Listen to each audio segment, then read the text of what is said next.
You are listening to Girls Nerd Out podcast, covering all things fantasy, fandom, and funny.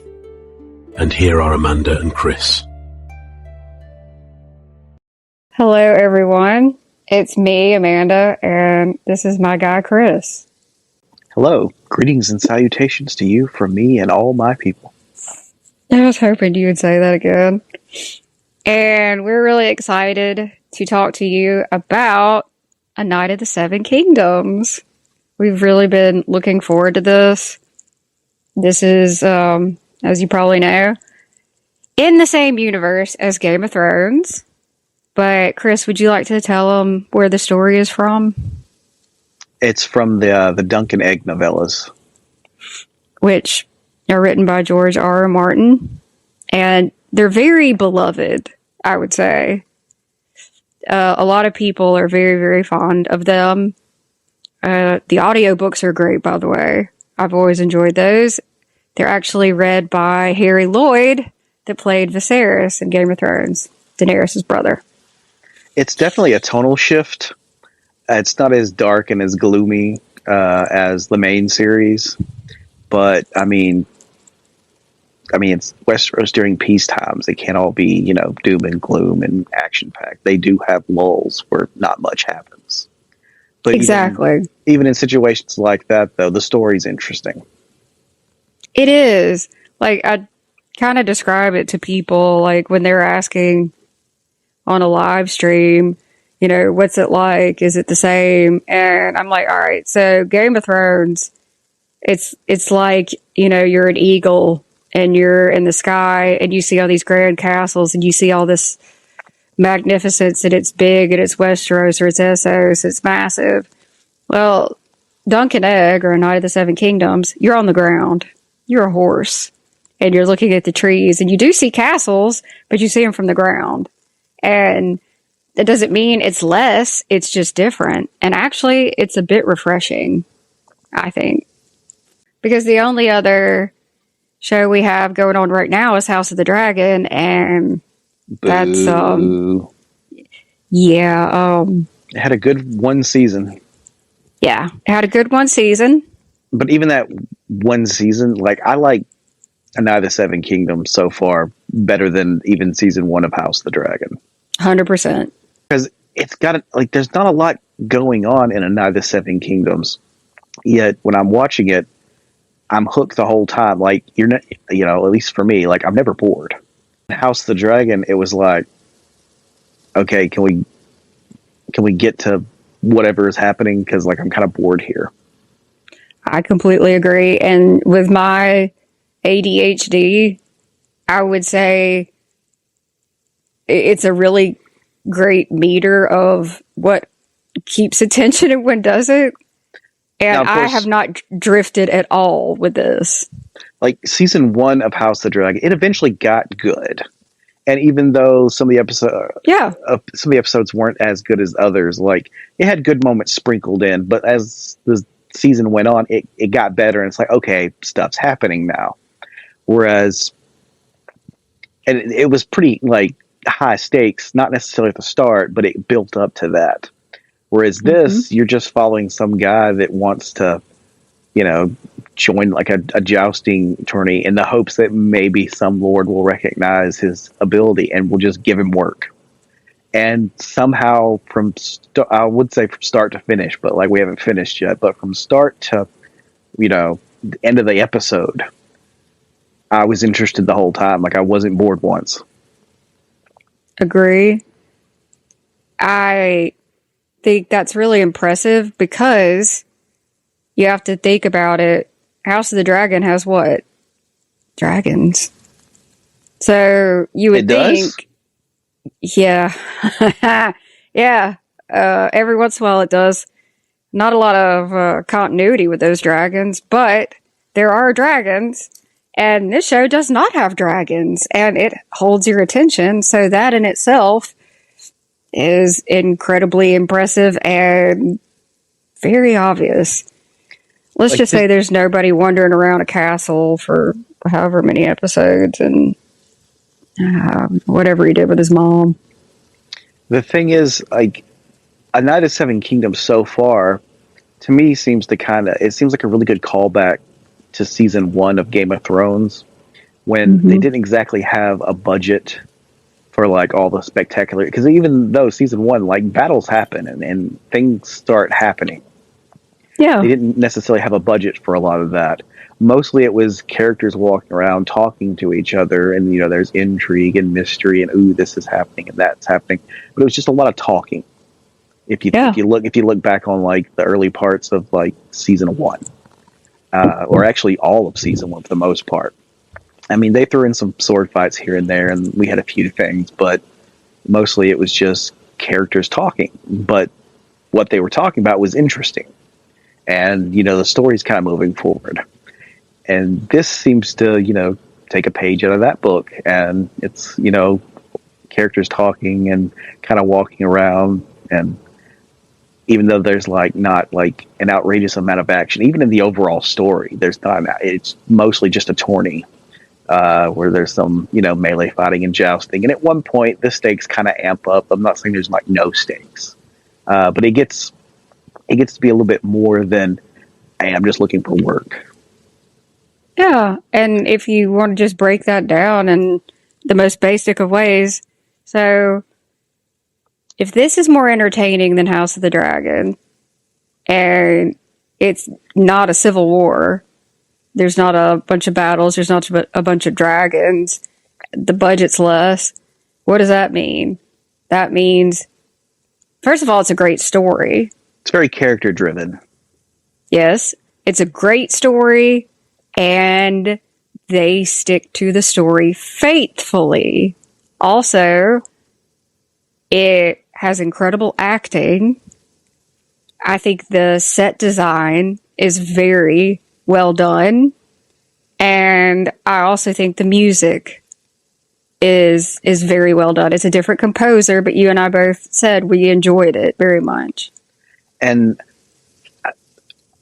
oddly enough, A Night of the Seven Kingdoms isn't limited like even Game of Thrones or House of the Dragon is, because there's not 500 characters all with their own motivations and stuff. You don't have to, there's not that many characters to the point where they're like, well, we have to cut this one, that one, and we're going to combine this one, and that one. So you don't have to worry about that part. There's not a lot of huge, spectacular battles that would cost a fortune to film and all of that. So they don't have to worry about that. You don't have to CGI a bunch of fantasy creatures like dragons and whatnot. So like they can afford to keep it as close to the story as reasonably possible, because there's not too many characters. There's not all the CGI, like all the other stuff that would normally cost a lot. They were like, well, we got to cut corners here, here, and here, because the budget won't allow for us to just translate the book 100%. But with this, you can, to an extent. I'm sure there's some areas where they may have had to do that a little bit, but for the most part, it seems like it's a very faithful adaptation. But it's mainly because the story's written in such a way that you don't need all the extra stuff. It's just a very simple story. It's pretty straightforward.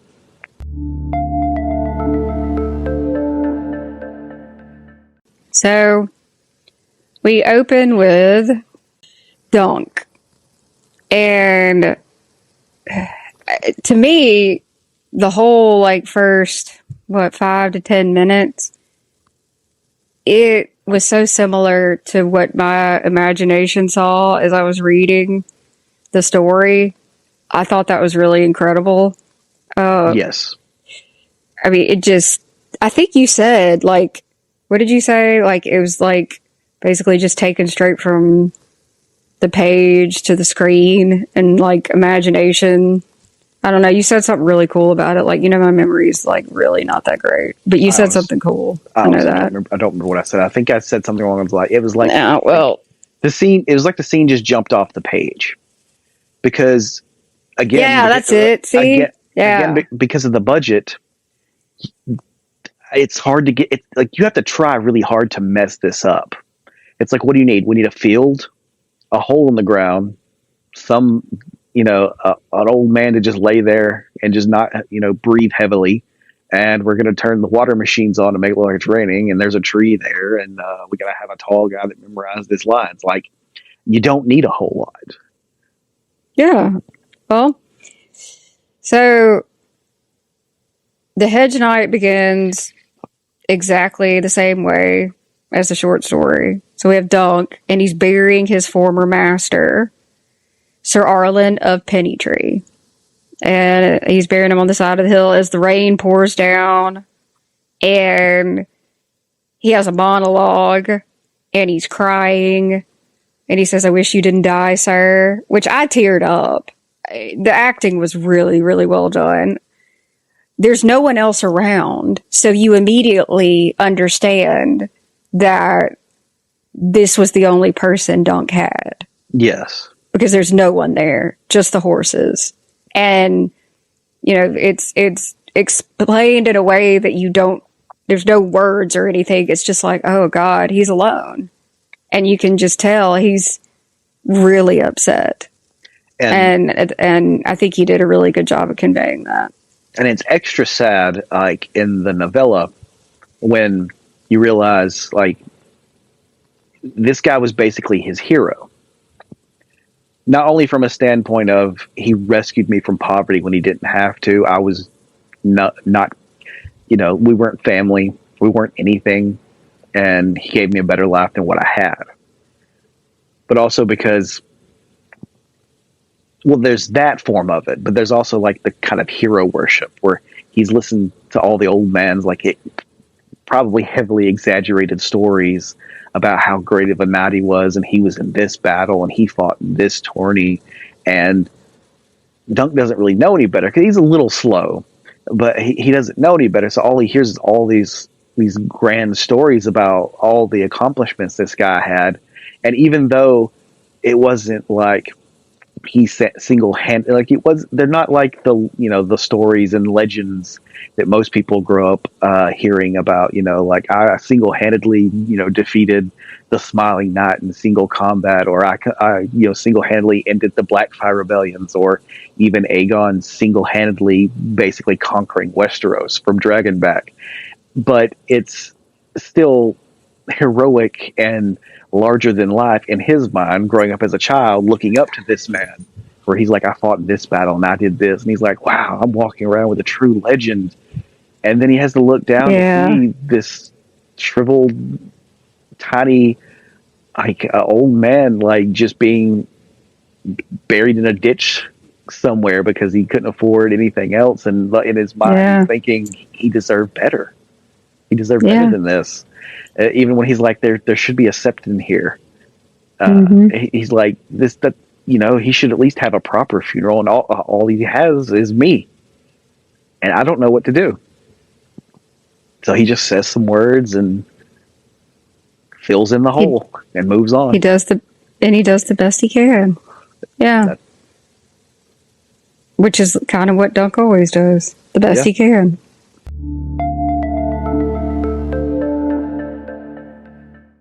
After that, he's talking to the horses because he doesn't have anyone else to talk to. And he kind of makes a joke about joining the Gold Cloaks and King's Landing. And a lot of the dialogue is like straight from the book, which is really cool. And the next scene shocked a lot of people. So Chris and I wondered about the theme. So, you know, obviously everyone knows the Game of Thrones theme, and then House of the Dragon used the same theme, which I think they should have used a different song for their own theme. I think they should have used, I think it's The Power of Prophecy. It's a really great song. I think it would have been really cool for that, because that show has a very different feel from Game of Thrones. I didn't have a problem with them using the same theme. My biggest issue was they needed something. If they were going to keep the same theme, fine. Like I wouldn't have a problem with them changing it as long as the change was good. But for them keeping it, I didn't particularly mind. But my thing was, you need something as iconic as the little metal pieces forming together to make houses rising up out of the map. That was iconic. Yeah. Like that would have been iconic even if the theme song, you know, wasn't good. It just happens the theme song was good. And they had blood flowing. I understand what they were trying to do to try to establish family trees and whatnot, but the thing's going by so fast, you have to pause and actually read. Then it's like, even though I've read the books and I know a lot of the lineages and stuff, I'm still looking at like they could have done something better than that. You know what I would have done? What would you have done? Do you know which one the Power of Prophecy is? That's the one that gets played a lot, and it's like, it's that one. I don't remember the names of the songs. Well, I mean, like, I only know that one because that it's really unique, and it's played a lot, and it's kind of like got an eerie feeling to it, which is great because it's a Civil War. I thought they should have used that, and then I thought it'd be kind of cool, like, instead of, like, you know, going over the map, I thought it would have been cool to maybe show someone drawing a picture of each of the dragons and coloring it in. Like, as, you know, the dragons are introduced, I thought something like that would have been cool. You know? That would have been cool. I just like dragons. I could see them not going that route just because they're like, we're not going to have that many dragons in the show. Yeah, but, like, I think it would have been cool to do something like that. So, like, we don't plan on advertising dragons in this show, so, like, I know it's House the Dragon, but, you know, we're not going to put that many in here. They could have drawn other stuff, too. What if they'd drawn castles and dragons? I don't know. Just something. It's boring. Yeah. So, anyway. All right, so we both agree it's boring. Well, so they start to play the beginning of the theme to Game of Thrones, and you're like, oh, here we go again. And what does it immediately shift to? The music stops, and we see Sir Dunk not really behind a tree with projectile shit. He's got diarrhea. And we're not kidding. I love that transition. Now, yeah. A lot of people are shitting on it, but I like it. Well, I like it because it's almost like they started to play the same song like House of the Dragon did, and then they're kind of shitting on that idea. Because it seemed like it was building up for the intro to play, and yeah, it just didn't. Right. Well, and like I kind of feel like it's shitting on House of the Dragon because it depends on how nerd you are, but an article came out with an interview with George, and he's not happy with House of the Dragon. I'll just leave it at that. I don't think anybody is. No. It's just terrible. Yeah, season 2 is just not it at all. It was Chris got mad, actually. It was iconic. We'll talk about that one day. Beyond terrible. Like, I'll just leave it at that because the thing is, it's like a lot of Fire and Blood is multiple choice, so it's like you have so many options to choose from, and they're like, hey, you know, like some people say, you know, the curtains were purple, but others say no, the curtains were red, and then some sources that will, granted, you have to take a grain of salt with these are kind of unreliable, but they claimed there were no curtains. And it's like, and then they decide it's like, you know, that not only are there no curtains, but there's no window. It was odd. It's like when you have multiple choices for a lot of this stuff, just pick what's there. Like it could be your own, choose your own adventure. Yeah. Like, you know, like, and they're like, you know what? These options were good, but we're going to just make up our own, and they're not going to be as good. There were so many strange choices. Like, what I want to do, obviously, we're going to cover season 3 of House of the Dragon on this podcast because it might end up being something like Mystery Science Theater. I don't know. But we'll talk about season 2 in depth more before we get into season 3, and we'll tell you the reasons why we're saying all this, just in case you don't know. I mean, like, Damon bangs his mom. Blood and Cheese was god awful. We spent way too long in Harrenhal. There was supposed to be a battle, and then it just cuts to just dead people, and which was weird because that's what they did in season 1 of Game of Thrones, and it worked. I don't know how they didn't make that work in House of the Dragon. because it just didn't. Look, and then I think it's because that's not everything. Even talking about. I think it's because everything else in Game of Thrones, like season 1, was interesting. So when they cut the battles, like it didn't feel like the battle was necessarily cut. You didn't feel like you were losing something, because it's like, okay, it's almost like the battles would have been the boring part, and we want to get back to the intrigue, the characters talking, the aftermath, like the scheming and all the backstabbing and the plotting. Like that's the interesting part. So when they skip the battles, you didn't feel like you lost anything. But in House of the Dragon, nothing interesting was happening with all the talking. So you're like, okay, well, at least we can get to a battle. And then they skip that, and it's like, oh, God, back to more of this fucking shit. Yeah, and that's not even counting the whole prophecy thing. We'll get into that bullshit at some point. What I'm wondering is, episode 1 of House of the Dragon was like a cold open. They didn't have the theme song or anything. They just went into it. They had a little bit of like an epilogue. This episode did the same thing. I wonder if they're going to have a theme for episode 2 moving forward, and they're just going the same formula. And if so, I wonder if they actually are going to use the Game of Thrones theme, or they're going to have their own. Well, we'll see. You never know.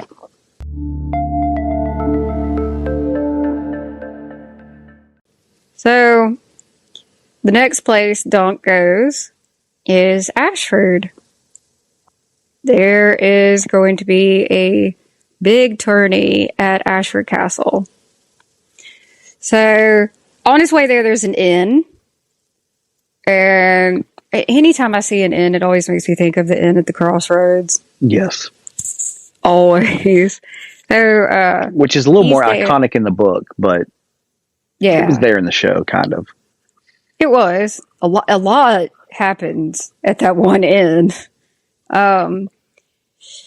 So he stops at an inn, and he encounters a young boy outside with no hair, and he orders him to see to his horses, and we see the young boy have like a little bit of arrogance to him, and they kind of have a little back and forth, which is amusing. And they already have good chemistry together, like as soon as they meet, and you can tell that they are. And I told Chris, a lot of times when there is a show and there is a child actor, it's really easy for it to either kind of feel corny or that the kid to be kind of annoying or whatever. I'm kind of worried about that, but I had absolutely nothing to worry about.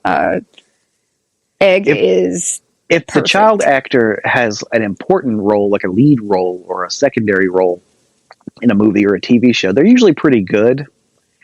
But it's like, if they're not all that important to the story, it's like the main character has kids or something, they're almost like furniture. They're just they don't act like kids at all. They're just there. They're quiet. They sit there. They're meek. You can have a whole conversation. The kid doesn't say anything. It's like, why is the kid even there? Right. I mean, that's kind of like Rick and... Oh, no, that's because Kat forgot he existed. Never mind. I think we all kind of forgot he existed at one point. Yeah, but, I like to give some Kat Tully hate every once in a while. Just like to throw it in. I mean, she sucks. Yeah, she does. She sucks. All right. Lady Stoneheart is way more fascinating. Way, way better. Big improvement.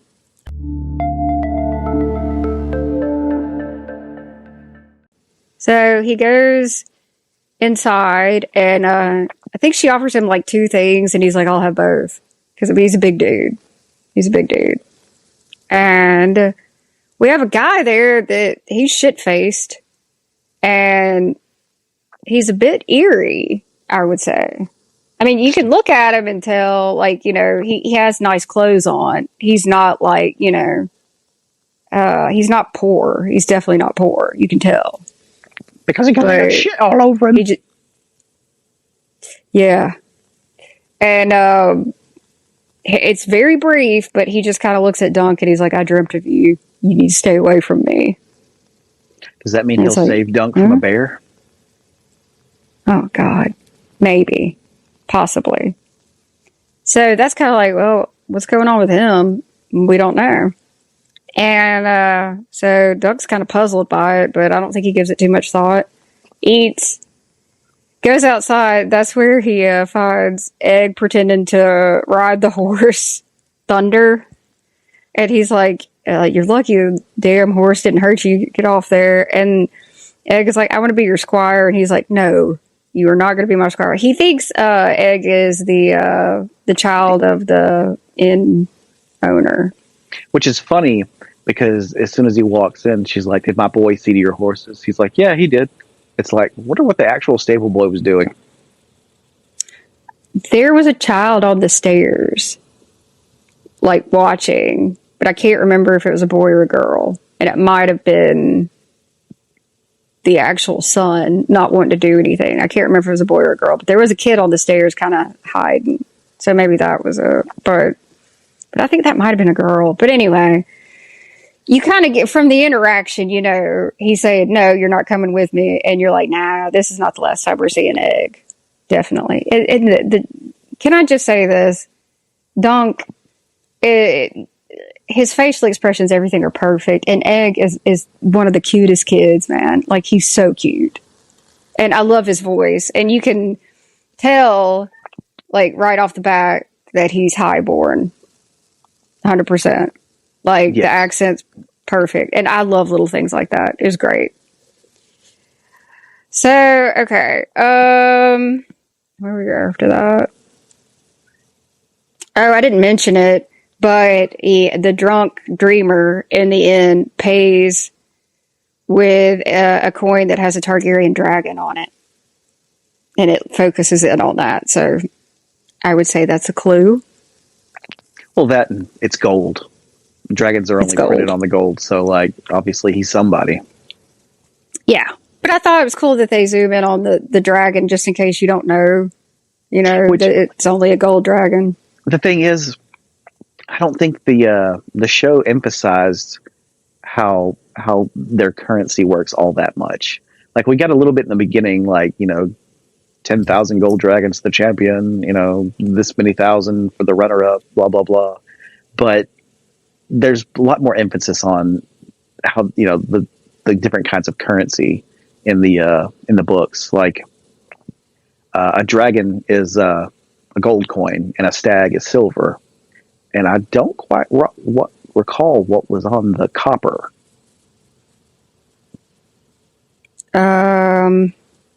I remember the dwarf's penny.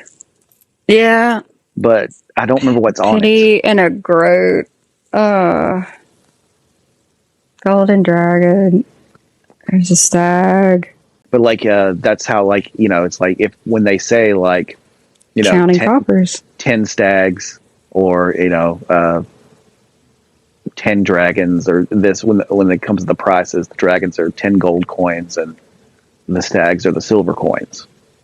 I have Daenerys's currency when she's the Queen of Marine. Just saying. That's cool. Yeah.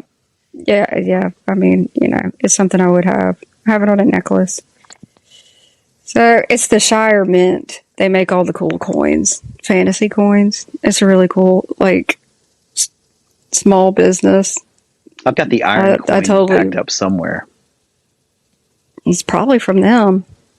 I think it's the Shire Mint Post. Like, shout out to them because they've made all kinds of coins from fantasy and they're beautiful. All right.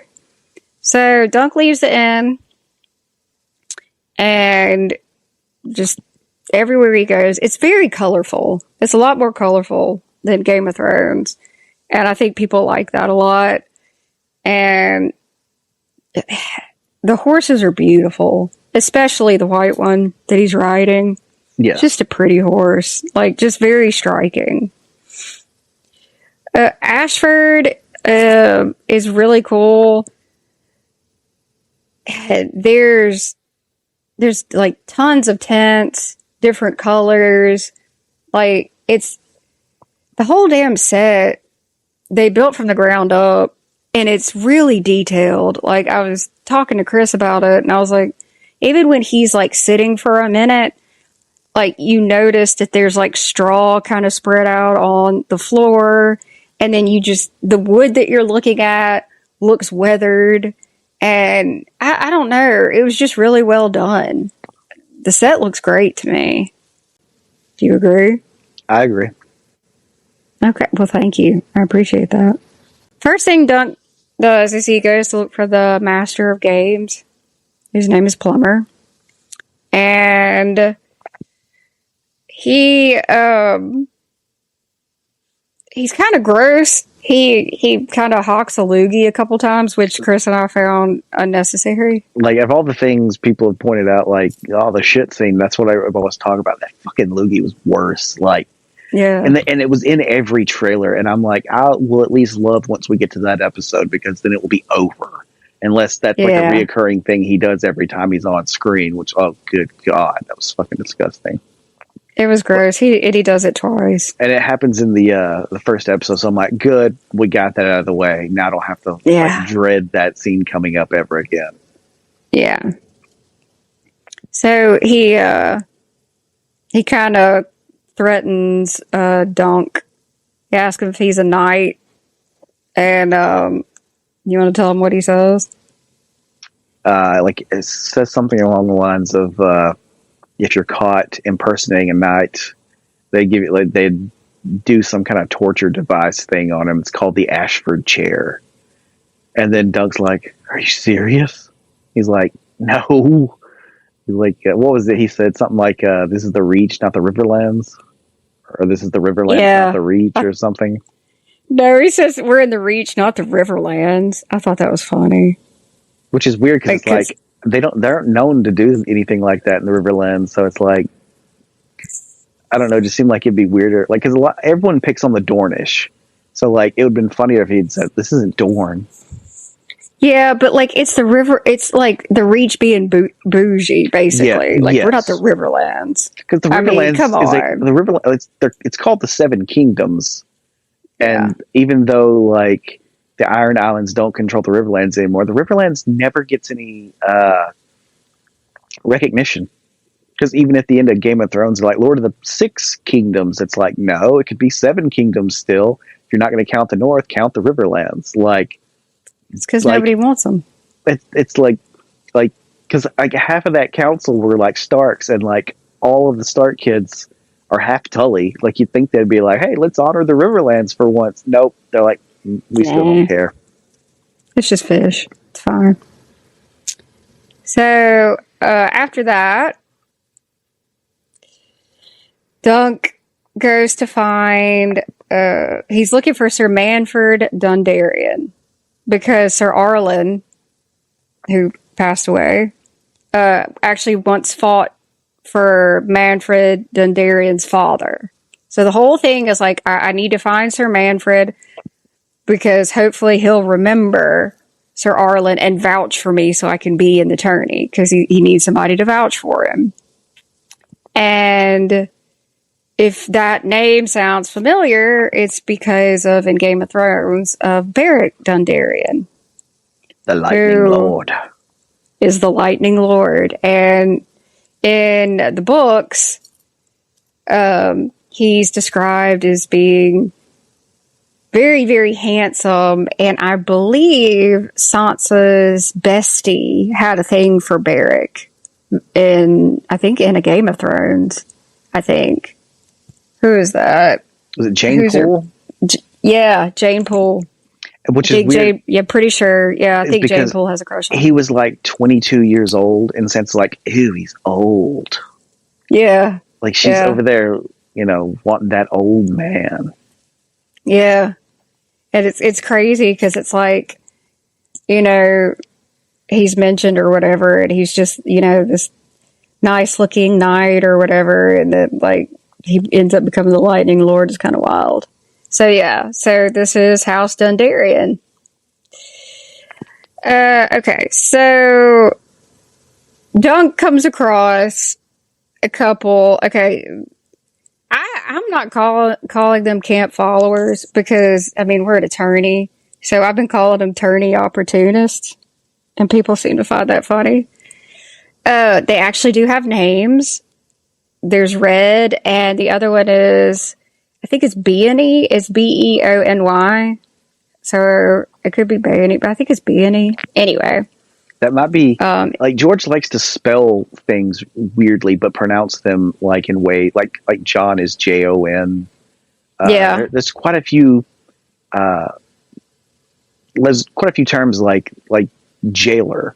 We pronounce it like jailer, but we spell it with a J. And in medieval times, they would spell it with a G and a like Geoa or something like that. So, how do you spell her name again? Beony. It could be Bonnie. They're just it could be. I have no clue, but sometimes George does that. Well, it's a really cute way of explaining what Dunk is, because Red, which there's a really, really great cosplay of Red on TikTok. Somebody really owned that shit, man. Did you happen to see it? I think I happened to see that. Yes, I know exactly what you're talking about. Yeah, man, it's great. You should see that. I mean, there was quite a few others, but the others don't exactly lip sync appropriately for some weird reason. Well, thank you, Christopher. I appreciate that. It's me. I did it. Anyway, so we have Red, and she's like, "It's a hedge night, ain't it?" And then her friend's like, "What?" "It's like a night, but sadder. You got to sleep in the hedges because no Lord will have it." And it's basically her explaining he's a hedge knight. He has to sleep in the hedges. Like, he doesn't have a home. And then they're kind of like, "Oh, that's sad." And he's just like, "Well, damn, thanks." And he's kind of awkward. And, but I did want to point this out. Something I really, really liked. Red kind of steals the show. She really does, even though she doesn't have a whole lot of lines. But she has on this, she's sassy. She has this beautiful dress on. And, if you look at it, the shape of the dress is very similar to the shape of the dress that Daenerys wears in Karth, but with completely different material. And then it's belted similarly to some of the belts we see in King's Landing and Game of Thrones. So the costume designer obviously, did that on purpose, and it gives some really good continuity. And I appreciate things like that. I thought it was really cool. I liked that. And then, they have obviously the accent that you would expect tourney opportunists to have. And they're both very pretty. And it's kind of funny because, like, he's talking to them and then he goes one way and you realize I'm supposed to go the other way. It's very Dunk.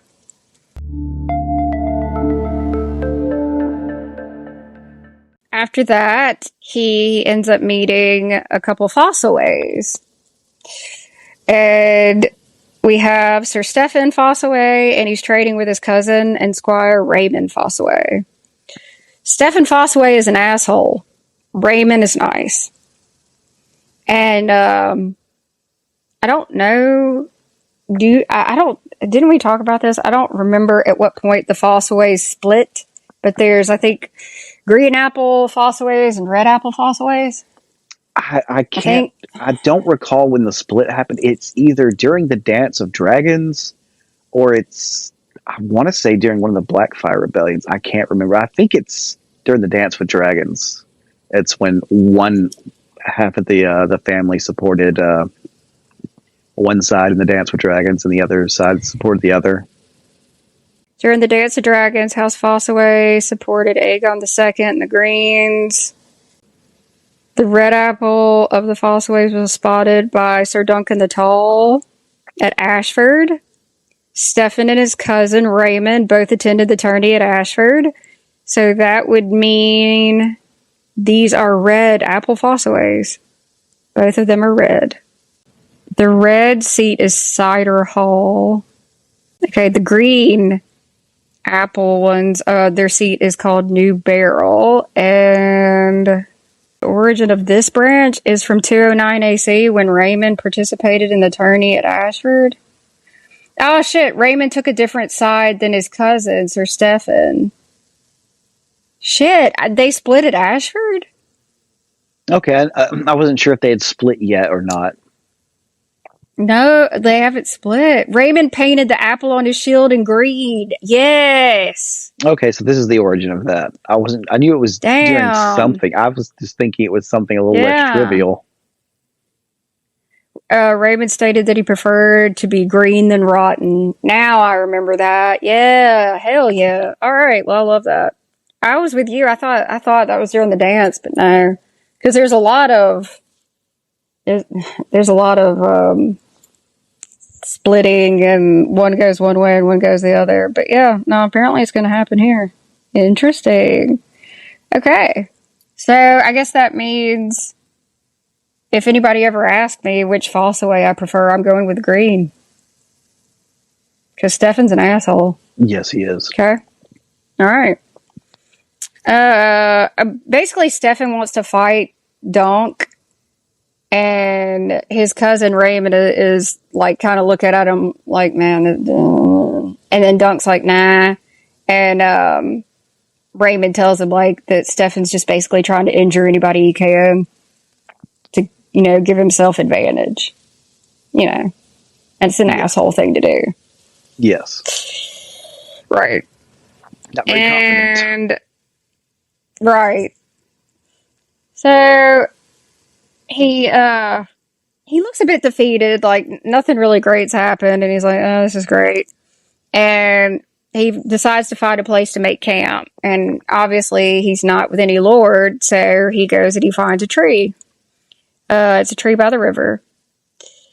And he takes a bath in the river. And for some reason, I don't know how many times we're going to see Dunk's ass. Or ass itself. But, it is what it is. It's not awful, but, there's ass. There's ass. There's ass.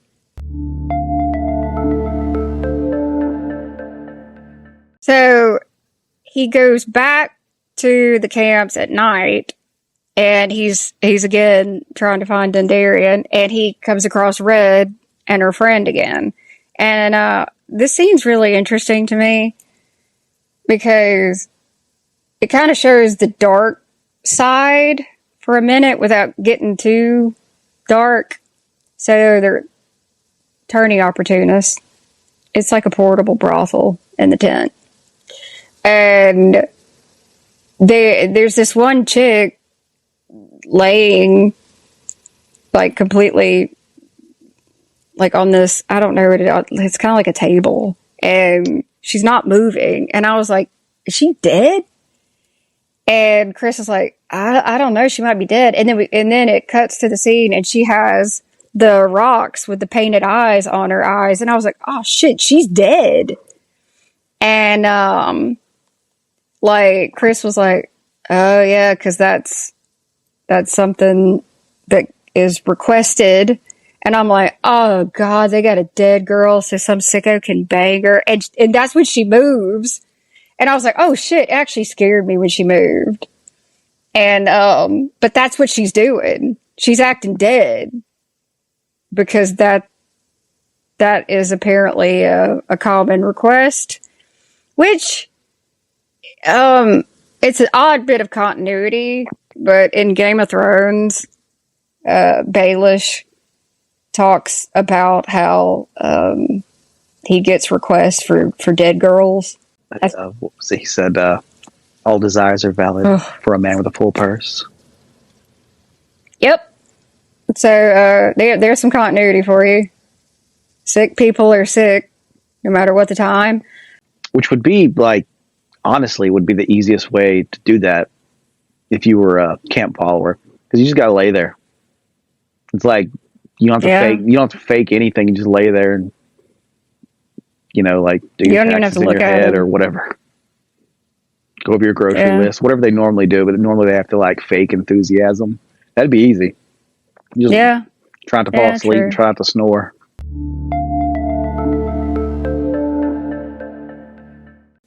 So Red kind of makes like a statement about, like very rarely are knights' hands kind. And Dunk kind of looks at her and he's like, maybe I'll be different than that. And he says it in a very sweet way. And Dunk doesn't make eye contact really well. It gets better, but you know.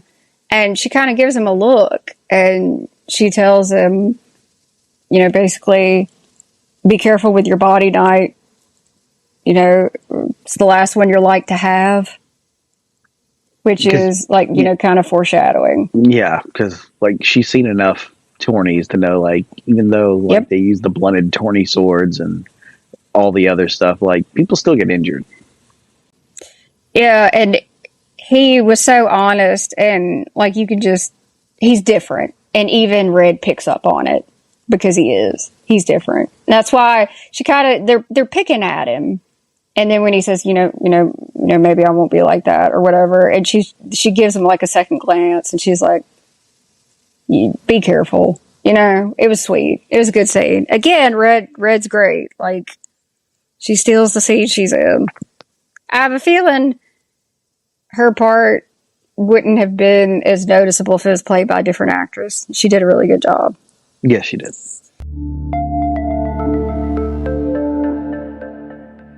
After that, Dunk goes to watch a puppet show, which is really cool.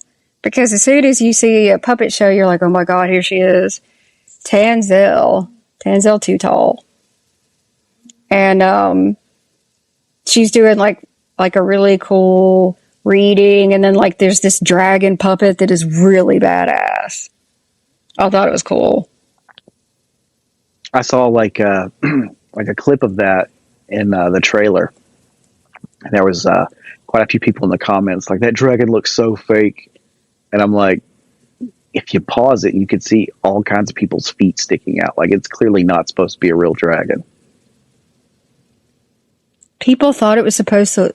Yes, it's a fucking puppet show. Yeah, but some, like, even if you go back and you're like, if you think the dragon looks bad, you want to go back and pause it, and you can clearly see like people holding up sticks and their feet sticking out, and like, you know, it's like, how about you like think for 2 seconds before you comment? The fuck? That's idiotic, dude. Like, does nobody know anything about puppetry? That was a great puppet, and the movement was fantastic, and it even breathes fire. Well, some people were also complaining about Egg's character. They're like, this bald little girl is gonna, like, the show's gone woke because now they gotta, I can already tell you what's gonna happen. This bald little girl's gonna boss him around the whole time, and because he's a man, he's gonna be dumb. That kid's adorable. And I'm like, well, apparently, like, you guys can't tell the difference between boys and girls because that's clearly not a little girl. He doesn't look like a girl at all. He looks like a really sweet little boy. Like, hashtag what is a woman? Oh, give me a break. Yeah, there was a lot of that. Okay, well, if you don't like Egg, I don't like you. And if you don't like the dragon puppet, I don't like you either. So go listen to another podcast. But if you appreciate the puppet and Egg, you can stay. That's ridiculous. People just look for stuff to bitch about. All right. So he runs into Raymond Fossaway, who we like. And Raymond's like, yeah, man, my cousin's an asshole. Hey, by the way, you want to get some good eats? And he's going to go party at the tent of House Baratheon. Woo! Look, I think it's cool. He's definitely like kind of what I imagined Bobby B was like in his prime. Yeah, before he got bitter. Yeah. And all the stuff he did to Cersei. Chris and I had a conversation. Of course, obviously, we're about to meet Lord Lionel Baratheon, so you obviously think of Robert Baratheon because, I mean, come on, it's Bobby B. And Chris and I both agree that Robert Baratheon wouldn't have so many fans if a different actor had played him. The actor's just so damn likable and good that the whole Bobby B thing was created. Yeah, that's like, the only reason. Yeah. Now he's described not really a great guy. He's described as like charismatic and like a bit of a party guy. Yeah. But we don't get to see that in the books, and he's not a point of view character. Like when we meet him, he's like, you know, on his way out. He's on like pretty much on his last leg, and yeah. Even Ned's like, God, he's really let himself go.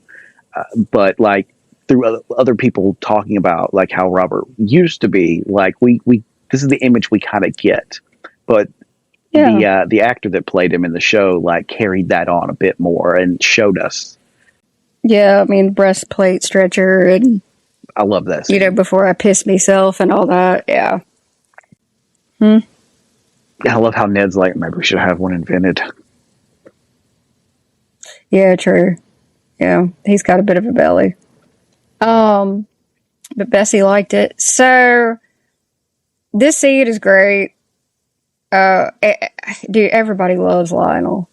Like, I did a poll, and I did a poll on YouTube, and I asked everybody who their favorite character was so far, and Lionel won, man, over Dunk, over Egg, over everybody.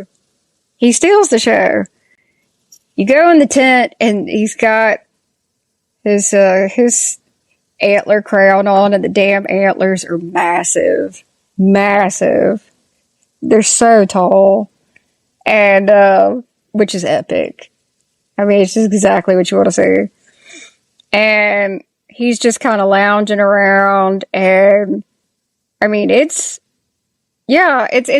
basically what you would have thought, Prime Bobby B would have had. There's lots of food, lots of drink. Nobody is taking anything too seriously. It's just basically a good time. And Dunk is totally amazed, because you got to think about it. He's never been around anything like this. This is lavish.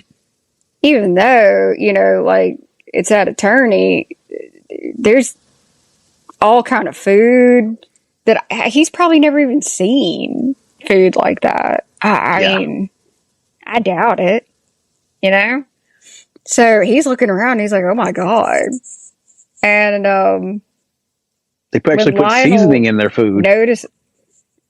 Oh shit. Right. Because like they can't afford it. So like, they, probably catch ducks and just like boil them and just eat it like that, or whatever. Like, he's like, wow, they actually put seasoning on this. I mean, and there's tons of food too, because Dunk's a big guy, he can eat, and he's like, oh, this is great. And there's pastries, and he's actually eating a pastry when Lionel speaks to him, and it kind of looks like a donut, doesn't it? I wasn't sure what it was. It looked like a slice of some kind of pie, maybe. I know, but like, you know what people have been calling it? What?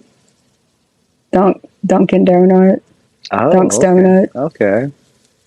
I thought it's just a joke. It really doesn't look like a donut. It's like a pastry. It looks like it has something like red on it.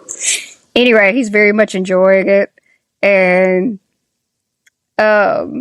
Lionel's like, "Hey, why are you hanging around here, like kind of skulking around? You're like a massive person. Why are you trying to not be noticed?" And it's another very brief scene that tells you a lot, because Dunk basically says, from where I come from, you try not to be noticed.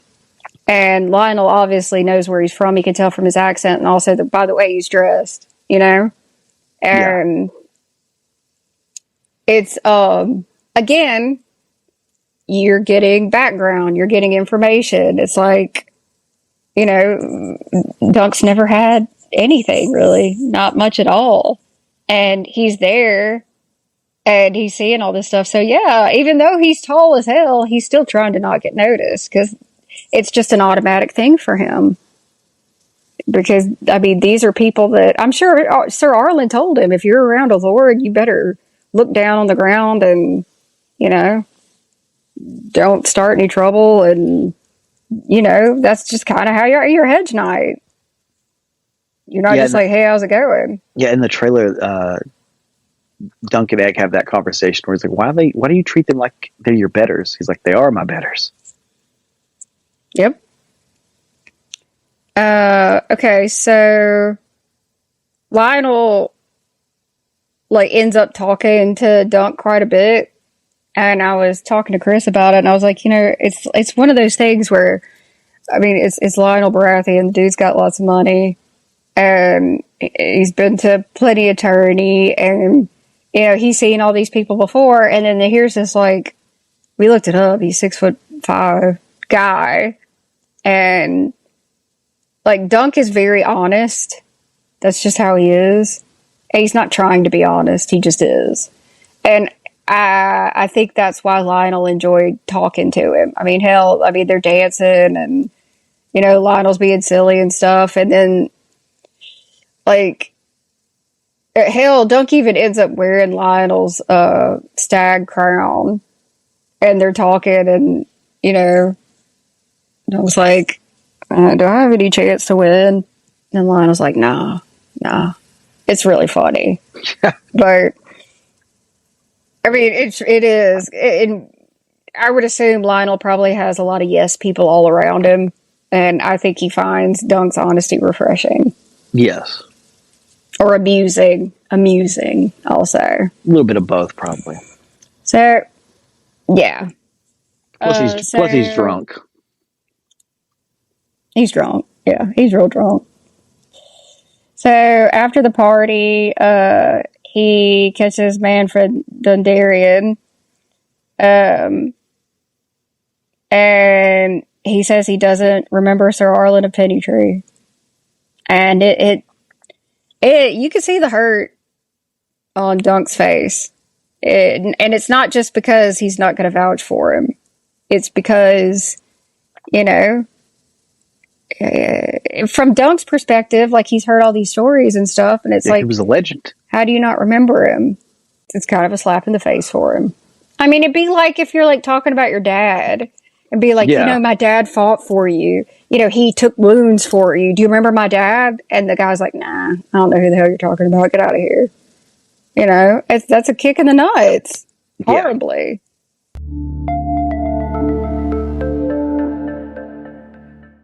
So he's defeated and he goes back to his little camp and he finds Egg there. And he's like, how the hell are you here? And Egg rode all the way to Ashford at the back of a farmer's cart. But he washed Dunk's clothes, he set up the campsite, and he's actually even caught a fish and he's cooking it for dinner. It's really cute. And they have a nice conversation. And Dunk looks at him, he's like, you know what? I'll take you on as squire. Which, it's really sweet. Because Dunk, you can tell Dunk's looking at him and thinking, that's what Sir Arlen did for me. I'm going to do that for you. Yes. And don't pay it back, pay it forward. And Egg has a really great expression on his face, and he basically tells him, I'll treat you right. You may not, we may not be rich or whatever, but you'll have something to eat and stuff like that. It's really cute. And the final scene is they're bunking down together by the elm tree, and a shooting star soars overhead, and Egg tells him, they're the only ones seeing the star because all the other nights are intense. And, Dunk's like, yeah, we're not in a tent, He threatens him with a clout in the ear, but then he slowly realizes that the luck might be theirs alone because no one else sees it. And yes. Egg smiles, and it's very sweet. Which, the shooting star will come into play later. It was just kind of extra funny that Dunk's the adult and he's having to ask Egg how the world works sometimes. He's like, it's a shooting star, that means luck. He's like, really? What if anyone else sees it? Yeah. But they're all intense. Yeah. Yeah. Egg has a bit more book learning, as we'll figure out why later on. So yeah, you're right. In a lot of ways, there's a juxtaposition of Dunk being the child and Egg being the adult. Sometimes it works out well. Dunk also there's a little bit of Sansa in him, because like he also grew up hearing stories about chivalrous knights and all this other stuff, and I guess book Sansa. When he gets out into the world, it's like, wait, how do you not remember this guy? You know, like it was a little bit of like a reality check for him. Yeah, like Sansa hearing the stories of what is it, Florian? Yeah, John Cole. I do believe Florian was the play that they were doing. Dunk goes to Florian the Fool, and then John Cole, flowers in her hair. I think that's what Tywin tells asked Arya about. Yeah. I saw somebody say that that it was a mistake to have Tywin and Arya do that scene. It should have been Roose and Arya, but I've always thought it was a good job. I like Tywin doing it. That was just another example of like, well, we can't keep every plot line. We don't have it in the budget, so we'll simplify it. I've always thought it was good though. Yeah, I like it better than what was in the book, just because like, you know, like these are characters you don't normally get to see interacting. Like I don't think they have any interaction in the book. Nope.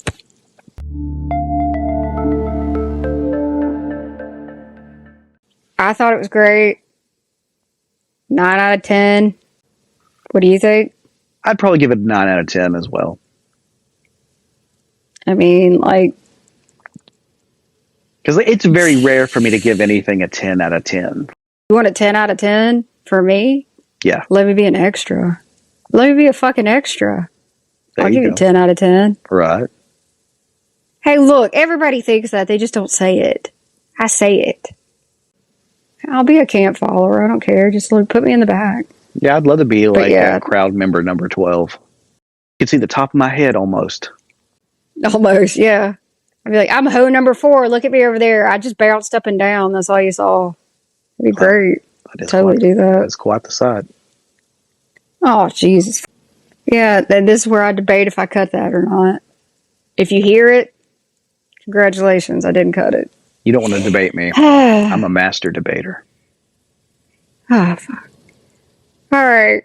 Thank you for listening to us discuss the first episode of A Night of the Seven Kingdoms. And shitting on House of the Dragon. Which we will do anytime we get the chance. Keep listening for us talking about episode 2 of A Night of the Seven Kingdoms. And also possibly shitting on House of the Dragon. Yet again. Say bye. Bye. Thanks for listening to Girls Nerd Out Podcast. Now no one can say you know nothing.